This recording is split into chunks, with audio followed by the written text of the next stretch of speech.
Chegar ao final de uma temporada é um gesto duplo, de travessia e de retorno. Por isso, antes mesmo de continuar, te convido a respirar. Só isso. Um instante. Respira e pensa. Do primeiro episódio para cá, o que mudou no modo como você enxerga o comportamento humano? Talvez nada tenha mudado de forma estrondosa, mas talvez, e isso já seria muito, alguma coisa tenha se movido. Talvez agora você perceba com mais nitidez a força que o grupo exerce sobre o indivíduo, o quanto a autoridade pode silenciar o julgamento, o quanto o olhar do outro pesa até quando ele está em silêncio. Esse é o Aqueronta Psicologia e este é o episódio de encerramento da temporada Psicologia Social Experimental. Eu sou Lídia Brelas, psicóloga e mestre em psicologia, e hoje eu não venho propor um novo tema. Hoje a proposta é outra, olhar para o percurso que fizemos e perguntar o que ele revelou. Não sobre os outros, mas sobre nós. Ao longo de 12 episódios, falamos sobre obediência, conformidade, grupos, estereótipos, silêncio, persuasão, influência, mudança. Mas talvez o fio que costure tudo isso seja ainda mais simples e mais inquietante: o desejo de pertencimento. Talvez seja esse o ponto de partida de tudo: o medo de destoar, a vontade de se ajustar, o desconforto de estar certo e ainda assim estar só. Não é que sejamos fracos, é que somos humanos. E humanos não vivem isolados, vivem entre expectativas, normas, promessas, olhares, entre convites sutis à obediência e possibilidades, ainda que breves, de ruptura. E se você chegou até aqui, talvez seja porque algo te interessou nessa borda, nesse lugar entre o sujeito e o coletivo, entre o gesto espontâneo e o comportamento aprendido. O que vamos fazer nesse episódio não é apenas lembrar o que foi dito, é perguntar o que ficou, o que ainda ecoa, e o que silenciosamente começou a mudar, não porque alguém te convenceu, mas porque você permitiu se ouvir pensando. Essa temporada não te prometeu respostas, mas se tiver cumprido sua função, talvez tenha deixado perguntas suficientes para te acompanhar por mais um tempo.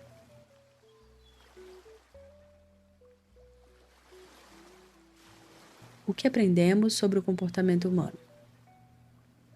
Se há algo que esta temporada nos ensinou, ou talvez só tenha reforçado, é que o comportamento humano é sempre mais complexo do que parece.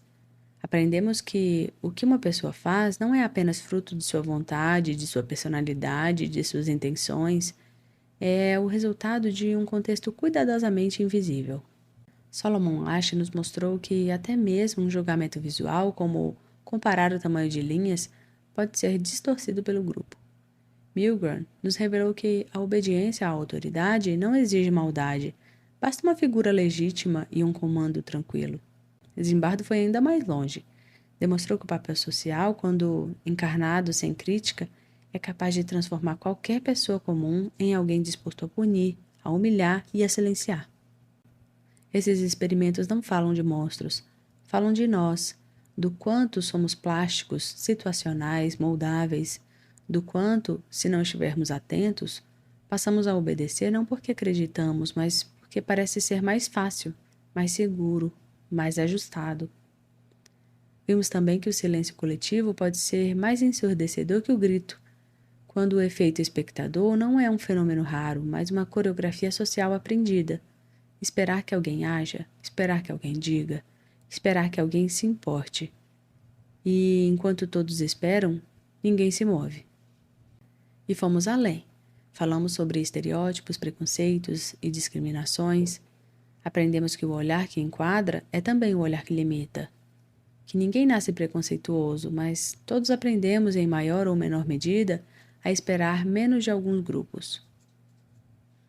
E que às vezes a pior violência não está no que nos dizem, está no que já esperam que a gente seja. A temporada nos lembrou que a persuasão não é uma arte da retórica. Ela é a ciência da repetição. É o anúncio que se repete, o influenciador que sorri, o vídeo que diz que todo mundo já comprou, a roupa que aparece 10 vezes antes de você dizer, acho que eu gostei. E aí voltamos à pergunta central. Quando somos sujeitos e quando somos extensão do contexto? É desconfortável perceber que somos mais influenciáveis do que gostaríamos. Mas talvez esse desconforto seja, na verdade, uma fresta. Aquela rachadura que nos permite perceber: se sou capaz de repetir sem pensar, também sou capaz de parar e escolher diferente. A proposta dessa temporada não era de explicar o ser humano, mas de desmontar certezas. E nos convidou a olhar para o comportamento não como expressão pura de um eu, mas como um gesto atravessado por sistemas, por normas, histórias, medos, silêncios e, claro, pertencimentos. Talvez o que a gente tenha aprendido, no fundo, é isso. O comportamento humano é sempre um texto social, escrito a muitas mãos. A psicologia social como ferramenta de desnaturalização. Talvez uma das tarefas mais urgentes da psicologia social não seja explicar comportamentos, mas interrogar aquilo que aprendemos a não questionar. A psicologia social nos lembra o tempo todo que muito daquilo que chamamos de natureza humana é, na verdade, estrutura social disfarçada de verdade. Ela aponta que normas de conduta, padrões de beleza, ideias de certo e errado, valores de sucesso e fracasso, noções de liderança, autoridade, respeito, tudo isso é histórico, relacional, aprendido. Ela é, portanto, uma ciência da inquietação. Não nos dá conforto, nos devolve perguntas. E essas perguntas nos reposicionam no mundo. Ao longo da temporada, essa perspectiva foi ficando mais nítida. Quando discutimos estereótipos, ficou claro que aquilo que chamamos de opinião muitas vezes é a herança cultural não examinada. Quando falamos de discriminação, vimos que o comportamento excludente não precisa ser explícito para ser devastador. Quando tratamos de persuasão, entendemos que decisões que julgamos nossas são, às vezes, efeitos bem-sucedidos de técnicas sutis de convencimento. A psicologia social nos oferece um vocabulário para nomear aquilo que muitas vezes sentimos, mas não sabemos dizer.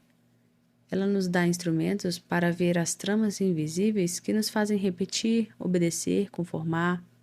Mas talvez o mais precioso que ela nos oferece não esteja na denúncia, e sim na possibilidade de imaginar que poderia ser diferente. Porque se somos seres moldados por normas, também somos seres capazes de deslocá-las. Se aprendemos a repetir, podemos aprender a questionar. Se nos ensinaram a calar, podemos em algum momento decidir falar. A psicologia social, nesse sentido, é uma ciência da desnaturalização. Ela revela os bastidores. E quando a cortina se abre, já não conseguimos ver a cena da mesma forma. Isso é um risco, claro. Pensar de forma crítica sempre é. Mas talvez seja também uma forma de cuidado com o outro, com o coletivo e com aquilo em nós que ainda deseja ser sujeito e não só consequência. Pensamento crítico, responsabilidade e ética. Ao longo dessa temporada, uma ideia foi surgindo em silêncio, até que se tornou inevitável. Pensar dá trabalho. E talvez, por isso, tanta gente prefira não pensar. A psicologia social mostrou em cada episódio que grande parte dos nossos comportamentos não nasce de decisões racionais, mas de pressões, expectativas, hábitos e medos compartilhados. Obedecemos porque alguém diz que é certo. Concordamos porque ninguém mais parece discordar. Silenciamos porque falar nos exporia. Repetimos porque é mais fácil. E, com alguma frequência, acreditamos porque pensar criticamente é desconfortável. Mas desconforto não é erro. Às vezes, é só o primeiro sintoma de que algo em nós começou a despertar. Pensar nesse contexto é mais do que um exercício intelectual. É um ato de implicação. É parar diante de um impulso e perguntar: isso é meu? É sentir a urgência de falar e, ainda assim, escolher escutar. É ser capaz de manter uma dúvida acesa num mundo que grita certezas prontas o tempo todo. Mas não basta pensar sozinho. A responsabilidade ética começa quando o pensamento se torna um compromisso com o outro. Quando nos perguntamos: o que faço com o poder que tenho no meu grupo? De que forma perpetuo desigualdades com meus silêncios, com meus filtros, com os meus privilégios? Que ideias repito sem ter passado pelo crivo da experiência? E quem está sendo apagado pela forma como eu enxergo o mundo? Responsabilidade aqui não é carregar culpa, é assumir a autoria da própria escuta. É estar disposto a rever posições, a abrir espaços, desviar da rota automática. Porque o maior risco não é errar, é agir sem saber que estamos agindo. E se tem algo que esta temporada nos mostrou com clareza, é que o pensamento não é uma proteção contra a influência, mas é o que nos permite reconhecê-la e talvez escolher outro caminho. Chegar ao fim da temporada é, de certo modo, sair de um experimento. E agora, você aí, ouvinte, não está mais dentro dos episódios, está diante de si. E é nesse lugar, entre o que ouviu e o que fará com isso, que mora a pergunta que talvez valha mais do que qualquer resposta. Quantas das suas ideias são realmente suas? Quantas atitudes você sustenta porque acredita e quantas porque sempre foi assim? Quantas palavras saem da sua boca com convicção, mas nasceram de outro tempo, de outra história, de outro lugar que você nem lembra mais? E se tudo isso que você chama de eu for, na verdade, uma grande colagem social, feita de aprendizados, afetos, pressões, medos e silêncios herdados? Se for, tudo bem, você não está sozinho. Nenhum de nós é feito apenas de escolhas, mas todos podemos, em algum momento, escolher com mais presença. Talvez seja esse o gesto ético mais radical. Perceber. Perceber quando você começa a repetir, perceber quando sua ideia é só reflexo, perceber que pode parar e pensar de novo, pensar devagar, pensar com os outros, pensar com cuidado. Essa temporada não foi feita para te dar razão, foi feita para te deixar desconfiado. Foi feita para te trazer desconforto e talvez também para te deixar mais livre.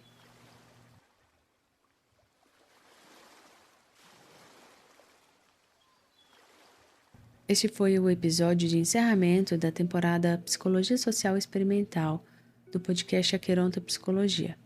Se você chegou até aqui, não tenho como agradecer o suficiente por escutar, por sustentar as perguntas, por pensar junto.